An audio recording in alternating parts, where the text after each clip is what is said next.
3 months into my pregnancy, my husband suddenly asked for a divorce. I rushed to find him, only to overhear him chatting with a friend, claiming he had been reborn, that he'd come back in this life specifically to make things right with his childhood sweetheart, Delia Pruitt. His friend was stunned. "Are you out of your mind? Your wife is 3 months pregnant? Aren't you afraid she'll get so angry she'll terminate the pregnancy?" James Stevens laughed it off, utterly unconcerned. "Why would I worry? Linda Hayward went through 10 rounds of IVF to finally get pregnant. There's no way she'd just throw that away. Besides," he continued, "if she divorces me, she can go back to her parents. But Delia has no family. After divorcing that deadbeat, she's been raising her kid all alone. Do you know how hard that is? I've got it all figured out. Once Delia's child turns 10, I'll go back to Linda. It's only 5 years, no big deal." I stood frozen outside the door, numb to my core. My fingers moved on their own, dialing a number. "Hello. I'd like to schedule an abortion as soon as possible." Later, James deliberately arranged for us to finalize our divorce on the same day he and Delia would register their marriage. But this time, things were different. That day, the man who had always been so aloof, so coldly composed, looked like he'd lost his mind. His eyes locked onto my flat stomach, his voice cracking with something close to hysteria. "Where's my child? Where's our child? You promised me you wanted to have a baby with me. Linda, are you sure you want to go through with this?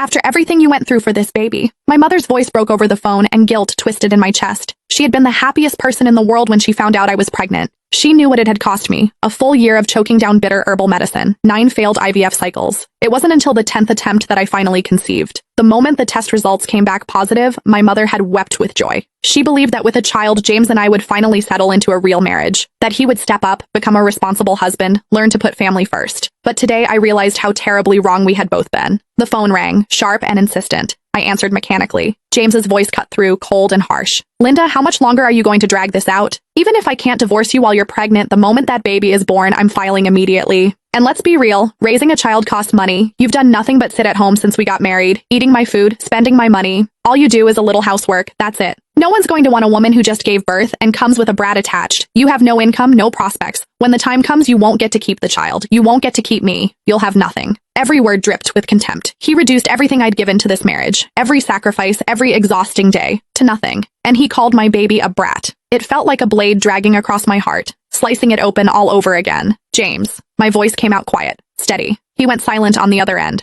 "I agree to the divorce." A pause. Then his tone shifted, bright with barely contained excitement. "Really? Great. Let's do it in 5 days." His voice softened, turning almost coaxing.